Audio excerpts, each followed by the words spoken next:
Hello అండి. ఈరోజు మనం చెప్పుకోబోయే టాపిక్ ఏంటంటే సైకాలజీలోని మనకి వికాస నియమాలు లేదా సూత్రాలు. అయితే ఇంతకుముందు వీటి మీద కొన్ని బిట్స్ చేయడం జరిగింది. అయితే బిట్స్ చూసిన వాళ్ళలో కొంతమంది మేడం ప్రతిగమన సూత్రము, సారూప్య సూత్రము వీటి గురించి మాకు తెలియజేయండి అని కామెంట్ చేశారు. ఓకే అండి, వాటిని బేస్ చేసుకుని ముందు అసలు వికాస నియమాల నుంచి మనకి ప్రతిగమన సూత్రము, సారూప్య సూత్రం అనేవి వస్తూ ఉంటాయి. అవి చూద్దాము. వికాస నియమాలు లేదా సూత్రాలు. ఈ వికాస నియమాలు లేదా సూత్రాలు అనేవి మనకి ఏ విధంగా ఉంటాయో చూద్దాం.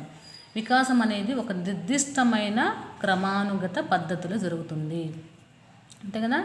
అంటే ఏజ్ పెరిగే కొద్దీ మనిషి యొక్క ఒక పిల్లవాడి వయసులో, చిన్న వయసులో ఉన్నప్పుడు ఏ విధంగా ఉంటుంది, వాళ్ళ యొక్క వయసు పెరిగే కొద్దీ వాళ్ళ యొక్క వికాసం అనేది ఒక నిర్దిష్టమైన క్రమానుగత పద్ధతిలోనే జరుగుతుంది. నెక్స్ట్ వన్, క్రమానుగతమే అయినప్పటికీ వికాసంలో వ్యక్తిగత భేదాలు ఉంటాయి. అంటే ఒక క్రమ పద్ధతిలో జరుగుతున్నప్పటికీ కూడా కొన్ని వ్యక్తిగత భేదాలు అనేవి ఉంటాయి. నెక్స్ట్, సులభ అంశాల నుంచి జటిల అంశాలకు, సాధారణ అంశాల నుంచి నిర్దిష్ట అంశాలకు అనేది వికాసము సంభవిస్తుంది. అంటే సులభ అంశాల నుంచి జటిల అంశాలకు, అంటే ఈజీ అండ్ హార్డ్ మెథడ్. ఓకేనా. నెక్స్ట్, సాధారణ అంశాల నుంచి నిర్దిష్ట అంశాలకు కూడా ఈ వికాసం అనేది జరుగుతుంది. వికాసం అనేది అన్ని దశలలో కూడా ఒకే విధంగా ఉంటుందా. ఏజ్ పెరిగే కొద్దీ మానవునిలో వికాసం అనేది అభివృద్ధి చెందుతూ ఉంటుంది. ఓకేనా. నెక్స్ట్ వికాసం అనేది రెండు నిర్దేశ పోకడలు ఉండవచ్చు. వికాసం అనేది రెండు నిర్దేశ పోకడల్లో ఉండవచ్చు. నెక్స్ట్, వికాసం అనేది అవిచ్ఛిన్నంగా జరిగేటువంటి ఒక సంచిత ప్రక్రియ. అవిచ్ఛిన్నంగా జరిగే ఒక సంచిత ప్రక్రియ ఏంటది? వికాసము. ఓకేనా. రెండు నిర్దేశ పోకడల్లో ఉండేది ఏంటది? వికాసము. అన్ని దశల్లో ఒకే విధంగా ఉండదు అనేది ఏంటది? వికాసము.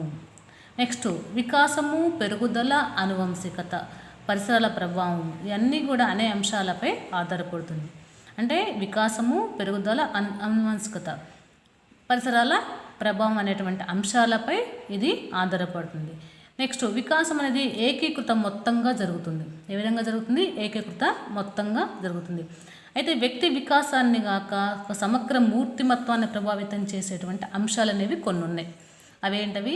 అనువంశికత, పరిసరాలు, అంటే పరిసర ప్రభావం. అంటే వ్యక్తి వికాసాన్ని, ఒక మూర్తిమత్వాన్ని ప్రభావితం చేసేటువంటి అంశాలలో మనకు ఉపయోగపడేవి అంటే అనువంశికత, పరిసరాల ప్రభావం. దీనిలో అనువంశికత గురించి చూద్దాము.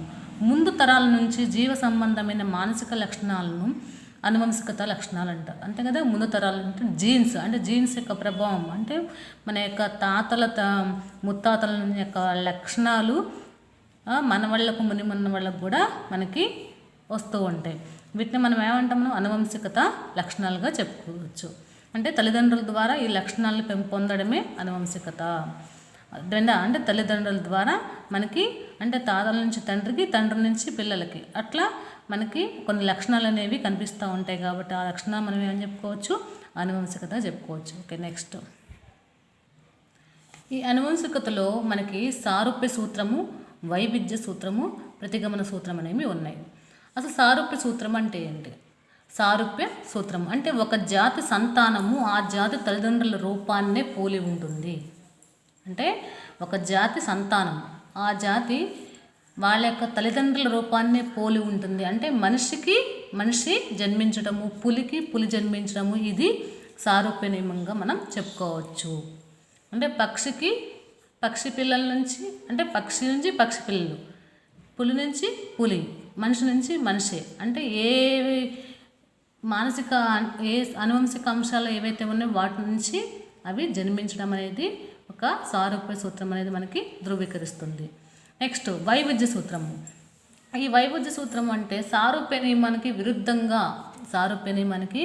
విరుద్ధంగా అందమైన వారికి అందవిహీనులు జన్మించడాన్ని మనం తల్లిదండ్రులకు జన్మించినటువంటి పిల్లల్లో వ్యత్యాసాలు ఉండటాన్ని వైవిధ్య సూత్రంగా చెప్పుకోవచ్చు. అంటే తల్లిదండ్రులు ఇద్దరూ మంచిగా తెల్లగా అందంగా ఉంటారు, కానీ వాళ్ళకి పుట్టే పిల్లలు ఎలా ఉంటారు? నల్లగా అందవిహీనంగా పుడతా ఉంటారు. ఒక్కోసారి తల్లిదండ్రులు ఇద్దరూ నల్లగా అందవిహీనంగా ఉంటారు, కానీ వాళ్ళకి పుట్టేటువంటి పిల్లలు మంచిగా అందంగా పుడతా ఉంటారు. అంటే ఇట్లా వ్యత్యాసాలు ఉండడాన్ని మనం ఏం చెప్పుకోవచ్చు, వైవిధ్య సూత్రము చెప్పుకోవచ్చు. ఏంటది? వైవిధ్య సూత్రము. నెక్స్ట్ ప్రతిగమన సూత్రము. తర్వాత ఏంటది? ప్రతిగమన సూత్రం. అంటే అనువంశికత విషయంలో ప్రముఖ పాత్ర వహించేటువంటి జన్యువుల్లో ఉండవలసిన లక్షణాలు ఏవైతే ఉన్నాయో ఆ లక్షణాలు తరిగిపోవడం వల్ల, జన్యువుల అసాధారణ కలయికల వల్ల కొన్నిసార్లు తిరోగమనం లేదా ప్రతిగమనం సంభవిస్తుంది. అంటే జన్యువుల్లో సంభవించేటువంటి కొన్ని లక్షణాలు అయితే ఉన్నాయో అవి తరిగిపోవడం వల్ల, జన్యువుల యొక్క అసాధారణ కలయిక వల్ల కొన్నిసార్లు తిరోగమనము లేదా ప్రతిగమనం అనేది సంభవిస్తుంది. కాబట్టి బాగా ప్రతిభావంతులైన తల్లిదండ్రుల పిల్లలకు తక్కువ స్థాయి ప్రతిభ ఉండడం మనం గమనిస్తాము. తల్లిదండ్రులు ఇద్దరు మంచి ఎడ్యుకేటెడ్ పర్సన్స్, మంచి జాబులు చేస్తూ ఉంటారు. కానీ వాళ్ళకి పుట్టిన పిల్లలు ఎలా ఉంటారు, ఒక్కోసారి చదవకుండా, ఏమి చదవకుండా వాళ్ళకి ఒక పనికిరాని వ్యక్తిలాగా తయారవుతూ ఉంటాడు. ప్రతిభ లేని ఒక వ్యక్తిలాగా ఉంటాడు. అటువంటిది దేనికి సంబంధించింది? ప్రతిగమన సూత్రానికి సంబంధించింది. ఓకే, నెక్స్ట్ పరిసరాలు. ఈ పరిసరాల అనువంశికత తర్వాత ఏంటంటే పరిసరాలు. ఈ పరిసరాలు అనేవి జన్యువులు తప్ప వ్యక్తిని ప్రభావితం చేసేటువంటి ప్రతి అంశాన్ని మనం పరిసరం అనవచ్చు. అంటే అది తల్లిదండ్రులతో సంబంధం లేదు, ఎవరితో సంబంధం లేదు. పరిసరం క్లాస్లో ఉంటే చుట్టూ ఉండేటువంటి తన స్నేహితులు ఏ విధంగా ప్రవర్తిస్తున్నారు, లేకపోతే బయటకు షాపుకి వచ్చినప్పుడు కానీ, లేకపోతే బయట ఎక్కడికన్నా వెళ్ళినప్పుడు కానీ వాళ్ళ చుట్టూ ఉండేటువంటి వాళ్ళు ఏ విధంగా ప్రవర్తిస్తున్నారు అనేటువంటి దాన్ని బేస్ చేసుకొని దాని యొక్క ప్రభావం అనేది ఉంటుంది. అంటే జీవితం ప్రారంభమైనప్పటి నుండి ఒక వ్యక్తిపై పనిచేసేటువంటి బయట కారకాలన్నింటి సముదాయమే మనం పరిసరం అని ఎవరు తెలియజేశాడు? వుడ్వర్త్ అనేటువంటి శాస్త్రవేత్త తెలియజేశాడు. అర్థమైందా? అంటే పరిసరాల్లో ప్రభావం అనేది ఒక విద్యార్థిపై చాలా ప్రభావాన్ని కలిగిస్తుంది. తన స్నేహితుల యొక్క పరిసర ప్రభావం, లేకపోతే ఇంటి చుట్టుపక్కల, లేకపోతే ఎక్కడన్నా బయటకు వెళ్ళినప్పుడు కానీ వాళ్ళ యొక్క పరిసర ప్రభావం అనేది ఎవరైనా సరే, ఒక చిన్న పిల్లవాళ్ళకు సంబంధించిన పెద్దవాళ్ళైనా, 18 ఏళ్ళు ఇంటర్మీడియట్ చదువుతున్న పిల్లవాళ్ళు అయినా వాళ్ళకి ఆ ప్రభావం అనేది మనకి బాగా కనిపిస్తూ ఉంటుంది. దీనిలో మనకి కొన్ని జనన పూర్వ పరిసరము, జననానంతర పరిసరం అనేవి ఉన్నాయి. జనన పూర్వ పరిసరము అంటే శిశువు పుట్టకముందు గర్భంలో ఉన్నప్పుడు శిశువుకు లభించేటువంటి పరిసరాలను మనం జనన పూర్వ పరిసరం అంటాము. అంతేనా? అంటే శిశువు పుట్టకముందు గర్భంలో ఉన్నప్పుడు శిశువుకు లభించేటువంటి పరిసరాలు ఏవైతే ఉన్నాయో మనం జనన పూర్వ పరిసరం అంటాము. తర్వాత జననానంతర పరిసరము అంటే శిశువు పుట్టిన తర్వాత పెరుగుదలకు వికాసానికి తోడ్పడేటువంటి బహిర్గత భౌతిక అంశాలు ఏవైతే ఉన్నాయో ఈ అంశాలన్నింటినీ కూడా అంతర్గత మానసిక అంశాలన్నింటినీ కలిపి మనం జననానంతర పరిసరం అంటాం. అంటే అంతర్గత మానసిక అంశాలు ఏవైతే ఉన్నాయో వాటన్నిటిని బేస్ చేసుకొని ఈ పెరుగుదల వికాసానికి తోడ్పడేటువంటి పరిసరాలు ఏవైతే ఉన్నాయో వాటిని మనం జననానంతర పరిసరము అంటాము. నెక్స్ట్ అనువంశికత ప్రభావము పరిశోధనలు. అనువంశికత ప్రభావము పరిశోధనలు. ఈ అనువంశికత ప్రభావం పరిశోధనలో మనకి వ్యక్తి వికాసానికి పరిసర ప్రభావం కంటే అనువంశికత ప్రభావం అనే ఎక్కువని తెలియజేసినటువంటి శాస్త్రజ్ఞులు. అంటే అనువంశికత కంటే పరిసరాల ప్రభావం ఎక్కువ ఉంటుందని, పరిసర ప్రభావం కంటే అనువంశికత ప్రభావం ఎక్కువ ఉంటుందని మనకి తెలియజేసినటువంటి శాస్త్రవేత్తలు కొంతమంది ఉన్నారు. వారిలో వ్యక్తి వికాసానికి పరిసర ప్రభావం కంటే కూడా అనువంశికత ప్రభావము ఏంటది? అనువంశికత ప్రభావం అనేది ఎక్కువగా తెలియజేస్తుంది అనేటువంటి చెప్పినటువంటి శాస్త్రవేత్తలు ప్రముఖులు Galton, Goddard, Freeman, Dugdale, Pearson, Allport. వీళ్ళెవరు?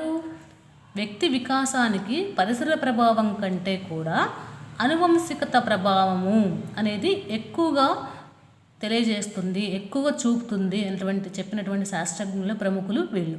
Galton, Goddard, Freeman, Dugdale, Pearson, Alport.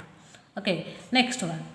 వ్యక్తి వికాసానికి అనువంశికత కంటే కూడా పరిసర ప్రభావం ఎక్కువ అని వాదించే పరిసరవాదుల్లో ఉన్నారు. అంటే అనువంశికత కంటే కూడా అనువంశికత సంబంధం లేదు, కానీ వాళ్ళ యొక్క పరిసరాల ప్రభావమే వ్యక్తి వికాసానికి ఎక్కువగా తోడ్పడుతుంది, ఎక్కువగా ప్రభావాన్ని కలిగిస్తుంది అనేటువంటి చెప్పేటువంటి శాస్త్రవేత్తలు ఎవరు? WC Bagley, Gordon, Freeman, Watson అనేటువంటి శాస్త్రవేత్తలు మనకి అనువంశికత కంటే పరిసరాల ప్రభావం ఎక్కువని తెలియజేస్తుంది. అయితే అనువంశికత పరిసరాల సమిష్టి ఉత్పన్నమే వ్యక్తి అని తెలియజేసినటువంటి శాస్త్రవేత్త ఎవరు?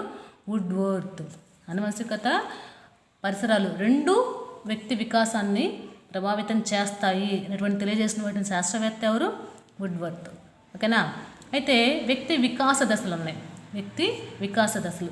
ఈ వ్యక్తి వికాస దశలు మనకి ఎలిజబెత్ హర్లాక్ అనేటువంటి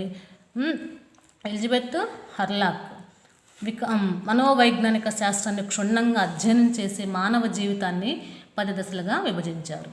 అంటే వ్యక్తి వికాసానికి ఎలిజబెత్ హర్లాక్ అనేటువంటి శాస్త్రవేత్త ఒక శాస్త్రాన్ని అంటే మనోవైజ్ఞానిక శాస్త్రాన్ని అధ్యయనం చేసి మానవ జీవితాన్ని ఎన్ని దశలుగా విభజించాడు అంటే 10 దశలుగా విభజించాడు. ఓకేనా. అవేంటవి? నవజాత శిశు దశ, ఇది ఎప్పటి వరకు ఉంటుంది? 0 నుంచి 2 వారాల వరకు ఉంటుంది. తర్వాత శైశవ దశ, తర్వాత ఏంటది? శైశవ దశ. ఈ శైశవ దశ 2 వారాల నుంచి 2 సంవత్సరాల వరకు ఉంటుంది. తర్వాత పూర్వ బాల్య దశ, తర్వాత ఏంటది? పూర్వ బాల్య దశ 3 సంవత్సరముల నుంచి 5 సంవత్సరాల వరకు ఉంటుంది. మనకి ఎలిజబెత్ హర్లాక్ మనోవైజ్ఞానిక శాస్త్రాన్ని అధ్యయనం చేసి మానవ జీవితానికి అందించినటువంటి దశలు ఎన్ని? 10 దశలుగా చెప్పుకోవచ్చు. ఓకే. నెక్స్ట్ ఉత్తర బాల్య దశ. నెక్స్ట్ వన్ ఉత్తర బాల్య దశ. ఇది 6 సంవత్సరాల నుంచి 10 సంవత్సరాల వరకు ఉంటుంది.